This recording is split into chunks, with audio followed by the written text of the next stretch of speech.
push has started for President Buhari to get elected in 2019. Do you think he has done anything to deserve a second term? Yes, to my own opinion, I would want Mr. Buhari, President Muhammadu Buhari, to contest 2019 election, because he has to finish what he has started. He promised us all the things he promised during the 2015. I don't think he has fulfilled 50% of it. So we should give him the chance to, round up what he started. Then if by 2023, he cannot give someone else a chance to rule. But for now, we don't even know if Buhari is going to contest, because he has not made his intention known to the public. So I can't really say yes, Buhari should contest. So let's just focus from now to 2019. Let's see what his government will be able to achieve. Then we Are you saying that this government is a total failure? No. No. To my own knowledge, the man, when we were voting for Buhari, we knew Buhari was not an angel. We knew Buhari was not the Messiah. Buhari is a human. Buhari can only try.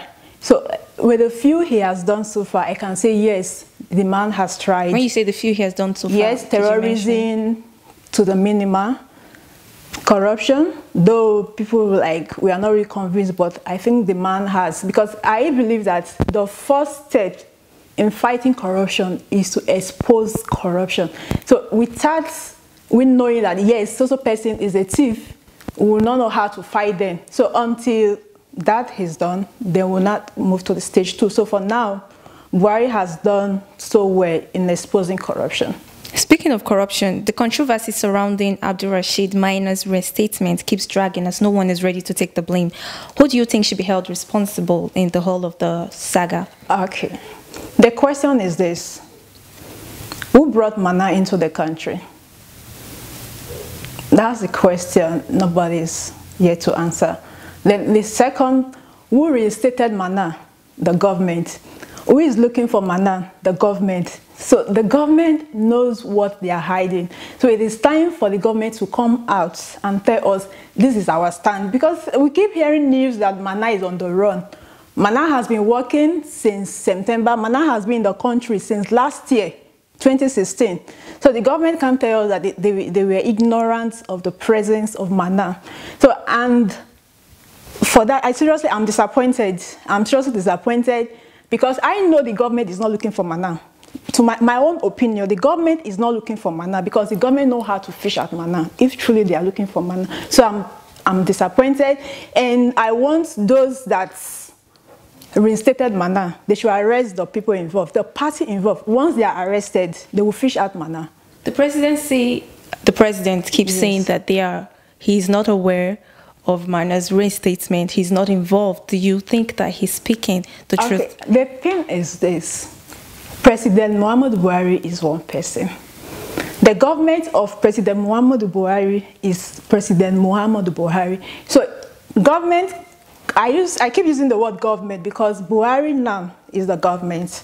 So he can't tell us that something is happening under him and nobody could snitch to him. It means that Buhari has several enemies around him. So that's the thing. Buhari needs to come out and tell the people, truly, I don't have any idea how Maina was reinstated, but he hasn't said anything. We've just been reading posts via his media aides. Buhari said that. I want President Muhammadu Buhari to come out and tell us his own stance in this Maina saga. If the president Muhammadu Buhari is not aware of what is going on in his government, shouldn't we all cast the vote of no confidence on him? I mean, wait to that vote of no confidence? No. See, what I would suggest is this: the head of service, the Minister of Interior. Minister of Interior is President Muhammadu Buhari appointee, right? So the thing is this: the case is just too elementary that Buhari cannot come and tell us he was not aware of all these things, because I read somewhere where the head of service said Buhari was aware. So Until that is in bulk, I can't say anything for now that Buhari is actually not aware or Buhari is aware. But we only heard one side of the story. So President Muhammadu Buhari is alive, thank God. So he can come out and tell the people, we voted Buhari. So Buhari is accountable to us. So I keep saying that a government built on transparency, there should be clarity. So when we see things, we will know what to defend. When we hear things, we'll say, yes, this is the facts. Not that we'll be hearing different contradictory stories that we don't even know where to stand. And people will come online and say she's a Buharist. Buharists that don't know what is going on in the mind of the man she's supporting. I'm disappointed. Angela, the head of civil service, Mrs. Oye Ita, in her leaked memo sent to Abba Ankari, Buhari's chief of staff, and she revealed that she had warned earlier, she had warned the president about reinstating Abdulrasheed Maina. This appears to be some kind of deliberate attempt to maybe foil or frustrate the anti-corruption fight of the president. Would you agree with this? Or is the president deliberately trying to abscond himself from the activities of the cabal, in quotes? Cabal. That's another word I hate to hear, seriously. Okay. Who are the cabal? Are they ghosts? If they have names, list out their names, expose them, let us know the people that want to draw the country backward. We fight daily to move this country forward, but we keep hearing cabal this, cabal that. We never voted for any cabal.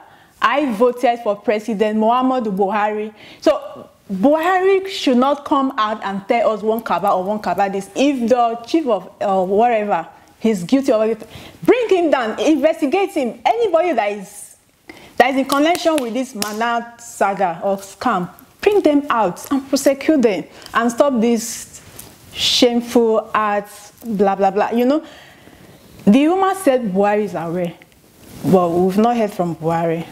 So I can't really conclude on that if truly President Muhammadu Buhari is aware. With all of these happenings now, do you think the president still has enough integrity to fight against corruption? With all of the whole minor restatement issues? Yes, I still have my confidence in him, Mr. Buhari. My integrity will still be intact. Just for me to come out and say this is my stand and this is my judgment. But people with this, I keep saying Buhari is slow, but he has his own reason why. Maybe that's his own style of leadership. He just like where everybody is making noise, he will just keep quiet and be listening. And we want Buhari to take action. But these were the same reasons why we voted out the president, ex-president Goodluck Jonathan, because there was a popular narrative that he was a good man, but those around him were bad people. Now we still have the same narrative now for President Buhari. It's for the people to decide 2019.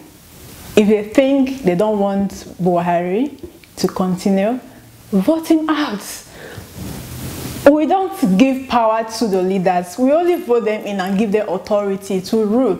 So if at the end of the day we are disappointed, we have the power to say, Oga, we don't want you anymore. Go to your house. Let someone else comes in. So for now, the people will decide come 2019. So it's not for us to say now we want Buhari to step down. Let it finish this tenure. There are so many things to be done, and they think the people are too quiet. I always say we don't have civil society group in this country. We only have noisemakers. They only come online and shout and wait. The real demon we have to fight are there on the streets. But what are we doing? Nothing. We only go on the social media and shout and shout and shout. The people have the power. If there's anything in the government that we don't like, we as a people, we can go out there and say, President Muhammadu Buhari, this is our conclusion and this is what we want you to do. We need to pressurize the government, you know. Let me use this word, that we are the pressure arms of governments. So the people need to be pressurizing the government because we have the power, they have the authority. So we tell them this is what we want. We have the power to repeal anything. That we is one government appointee that the people cannot fight. We don't need to engage in violence, but there is a way which can employ to get things done. We assist the president. Okay, somebody is trying to bring down the government. Who is the person? It's for the people to like support, amplify the strength of President Muhammadu Buhari, but we are not doing it. And about civic engagement, like you did mention, you formally did criticize the resume or resign protest because of the conveners and the people involved. Do you think that Charlie Boy and Adeyanju are not fit to request the resignation of the president? Okay, thank you. Let me use this opportunity to clear this part. I never criticized resume or resign protest. The Momo don't do. I only made a comment on the Momo don't do. When people were like, Angela, you guys started Momo don't do in Abuja, but now Charlie Boy is the one pioneering it, blah, blah, blah. So I just made a comment that Charlie Boy wasn't the originator of that Momo don't do. So that was my comment. People just picked my post and like, Angela said blah, Angela said this. No, I respect Charlie Boy. Everybody has right to demand what they feel is right for the people. But if you're doing it for your own selfish interest, I will always come out for you. You think there was a selfish side to that protest? No. No.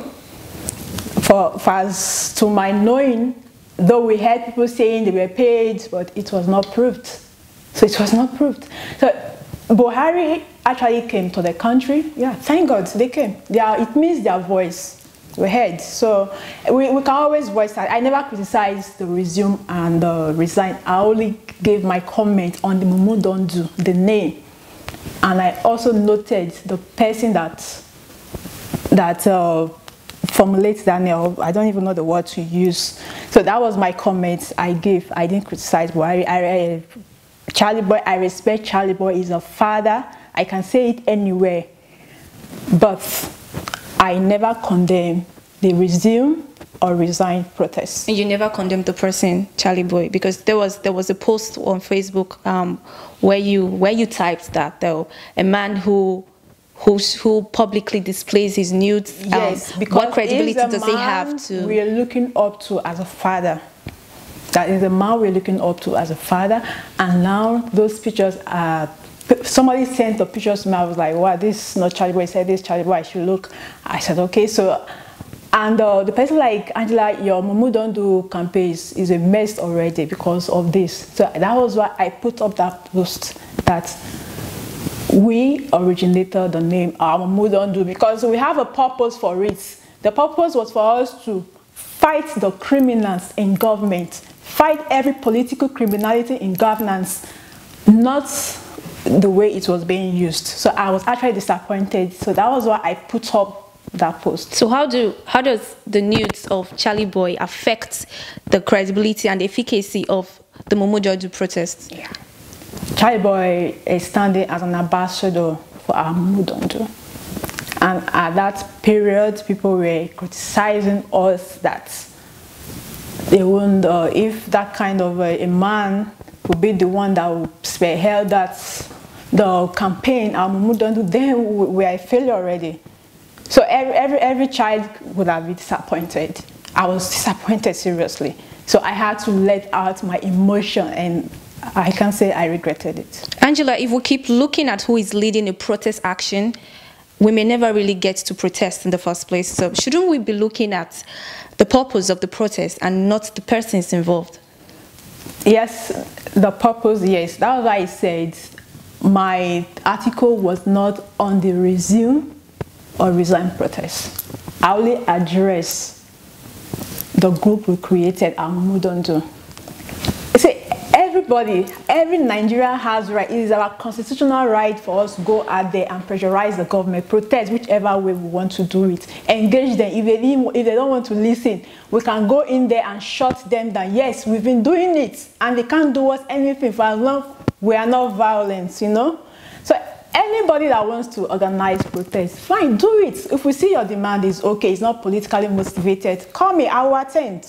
Are you part of the hashtag Act or Quit protest that's happening in Abuja? Yeah, in November. No, it's currently happening. That's today's first today. Yes, I'm in Lagos here. I can't be in Abuja. So the only thing I did a broadcast for them. I talked to people about it. If you're in Abuja during the protest, we need to shake the government. That is what we ought to be doing as a people.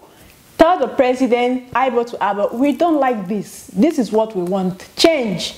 This is what we want you to do. The people need to pressurize the government. So any protest that is not politically motivated, Angela, will always be there. Since the declaration by the presidency that herdsmen are not a terrorist group, one would expect that you use your hashtag I stand against herdsmen terrorism campaigns to refute those claims by the presidency. But sadly, you've been quiet and you've been mute on this. What's the reason? Not really. I made a post on my Facebook page where I noted that the herdsmen remains the fourth deadliest criminals or terrorists in the world. Even if the president is not seeing them as terrorists, we the people, we know who they are terrorists. And what we've been doing, I've been sending petitions to state governors, that's especially Kaduna, Benue State. Then I've been in meetings with Miyetti Allah, Katu Rosla chairman, and we've been talking, and our conclusion is what we conclude is they give amnesty to them. I was first disappointed that they are giving amnesty to terrorists that goes about killing innocent farmers. You give them amnesty, but I was made to understand the thing is this. They tell them, okay, fine, bring your ammunition, bring your arms, bring your guns. We'll give you amnesty. Talk to your friends that you know they are going about with guns. Ask them to come. We'll pardon them, we'll give them amnesty, we'll get the arms. And I think it has actually worked. Because since I started this campaign, I stand with herdsmen terrorism. Apart from the Taraba massacre, the conflict between farmers and the herdsmen has reduced. Then the last one in Benue State, where we sent a petition to the state governor and the commissioner of police. And we had a meeting with the commissioner of police, of which when some guys were arrested, they also gave us information. Then for now, at least peace is come. What I do now is I've started a peace campaign. Mostly I go to the north, I talk to the community heads. They should talk to their headsmen. You don't kill people because they don't want you to graze on their land. At least, I think, so far so good. I can say, yes, I've achieved a lot. But when people say I'm not refuting the statement made by the president that herdsmen are not terrorists, I think they've not really been following my post. Because I've been doing so much underground. That I don't always come to the public and say, this is what I've done, this is what I've done. Like the Miyetti Allah, the meeting with heads. At least it's working. It's working. If there's been a provision for amnesty granted to herdsmen, don't you think that somehow, in some way, the government, the presidency, the Federal Republic of Nigeria needs to be made known, needs to be made aware of the evil that herdsmen bring to the people? I mean, you cannot have amnesty if these persons are not robbers, if these people are not criminals in the first place. So I don't understand why the presidency keeps saying that they are not terrorists. Right. That's what I keep saying, that everybody is entitled to his or her own opinion. President Muhammadu Buhari is entitled to his opinion. Even in his job. Yes, for as long as I'm concerned, killer herdsmen are terrorists. No matter the name they want to give to them, they are terrorists. So I don't know his own definition of who a terrorist should be, or the organization that should be tagged as a terrorist group. But to my knowledge, these herdsmen, killer herdsmen going about with guns, they are terrorists. They have been declared globally as terrorist group. So if Nigeria decides not to, that people like Angela, you are sentimental, the president said they are not terrorists, we are not doing anything. This is what I said. 2013, I designed 500 posters. I stand against Fulani herdsmen terrorists. The thing is this, I ran the campaign online, but when you tell people, come, join me on the street. If I have 300 people, I know they brag, 300 people will shut down any government that want to mess up the people. But we don't always have the mapper because I don't have money to pay people to join me in protesting, you know. So there's a limit to what I can do. If the government is saying this is this, and I know it's not right, and the people are not ready to support me, I'm not financially, as in physical support. Come, let's protest this thing, let's repeal this law. I think they will listen to us. Aside from amnesty, what other practical steps do you think can be taken to put an end to the evil that headsmen give to the people? I like what the Benue State government now is doing, the anti-grazer bill, though they actually want to repeal, but I've been talking to them that that's the best thing that will prevent the clash between the farmers and the headsmen. So it's better for them to just do it. And from what I was told, they said the Benue State government is trying to push them out, but I know that's not what the government is trying to do, the Benue State government. So my own opinion is just for them to adhere to it, do it. If other states will be able to emulate what Benue State is doing, I think peace will reign, and it will make our job very easy for us.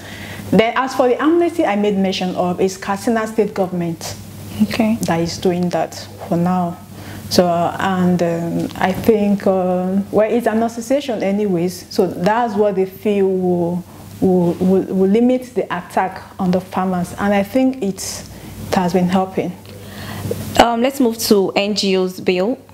Recently, NGOs opposed an NGO bill by the National Assembly, and suddenly NGOs came under fire for their own lack of transparency.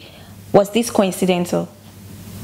Sorry, come again? The way NGOs were demanding transparency from the National House of Assembly, and then the National House of Assembly in turn came out with a bill, with the NGO bill, asking for transparency in NGOs. We all know that the National Assembly, they are all a bunch of criminals, so they will always look for a way to fight the people.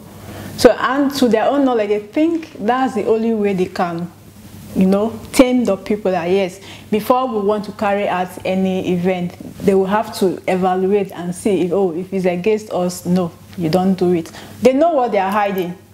Of course, they know what they are hiding. And at the end of the day, we know what is happening in that National Assembly.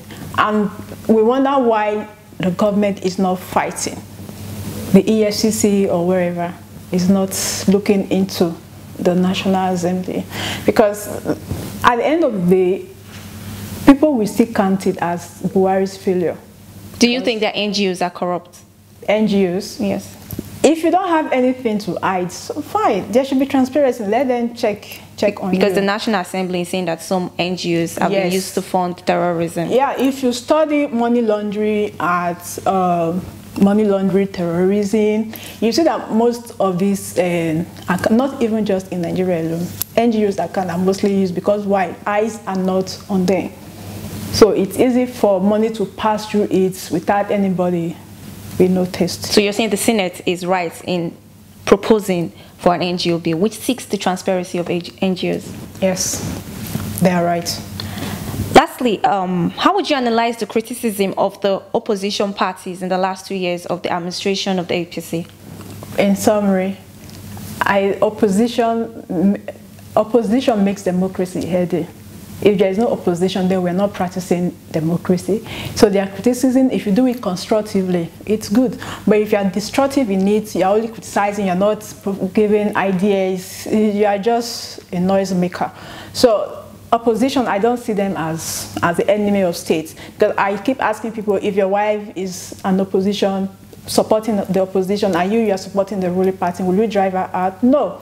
At the end of the day, you still come out and say, Oni, this is how we should make things done. So it's for the opposition, those supporting the ruling and the opposition, to come out and say, okay, this is how we should move the country forward. But the way it has been going, I think, is selfishness. They've been doing it to their own interest, not for the interest of the people.